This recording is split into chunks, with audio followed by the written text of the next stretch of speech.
Once upon a time, there was a beautiful lake, and the waters of the lake began to boil.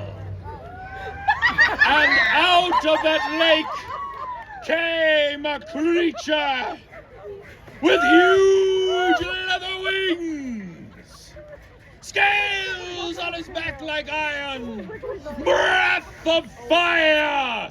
It was a dragon. Strange other things there, but a dragon.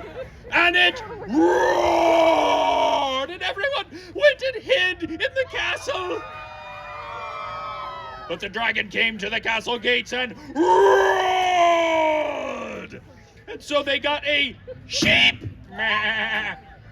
And they pushed the sheep outside, and the dragon went chomp.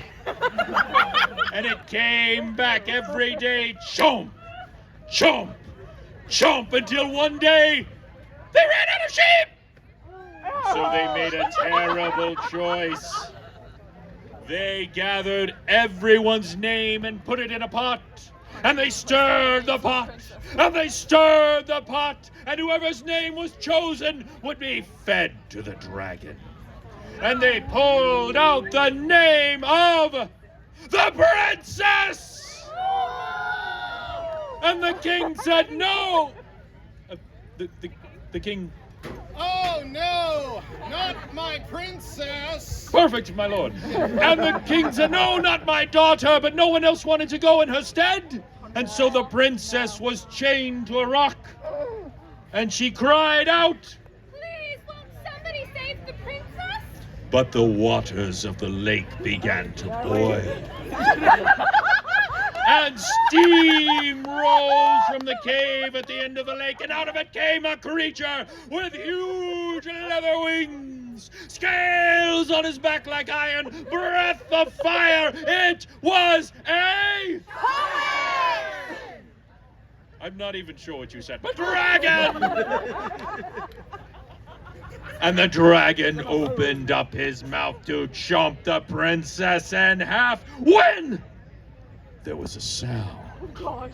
A sound in the distance that sounded like this. Oh, Louder! Faster! There at the top of the hill, riding a white horse, was a brave knight, a bold knight, a courageous knight, a knight named George. And George pointed at the dragon and said, none shall harm the princess while I live. And the dragon opened his mouth and roared. And George, he's in trouble because I didn't give him anything to help fight the dragon. What's that thing they pull out to attack with? Not a squire. A sword. He had a sword. And what's that thing they have to protect themselves with? A squire! Not a squire. No, a shield. He had a shield to protect himself with. And what's that long thing they have to throw? A squire! I swear to God. It was a spear. And George raised up his spear and began to ride at the dragon.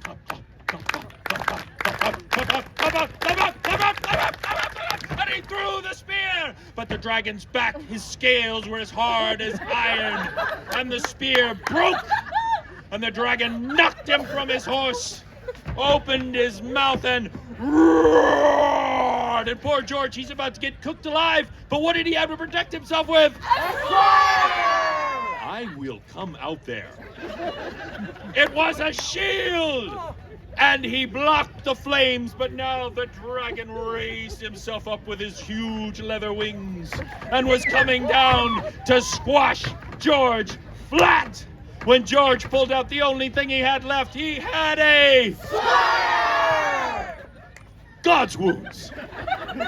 He had a sword, and he drove the sword up. He drove it into the soft underbelly of the dragon. He drove it right into the dragon's heart. And the dragon roared, splashed into the water, and was never seen again. And everyone came out and cheered. And they said, you did it! You can marry the princess! You can become king! Hold on. It's just a story, my lord. All right. And George said no. He said, I am on a quest, and I cannot rest until all the dragons of England have been slain. And he rode away. But some say that even today, when England rides into battle, you can see him off in the distance riding a white horse. Saint George, the Dragon Slayer. Thank you very much.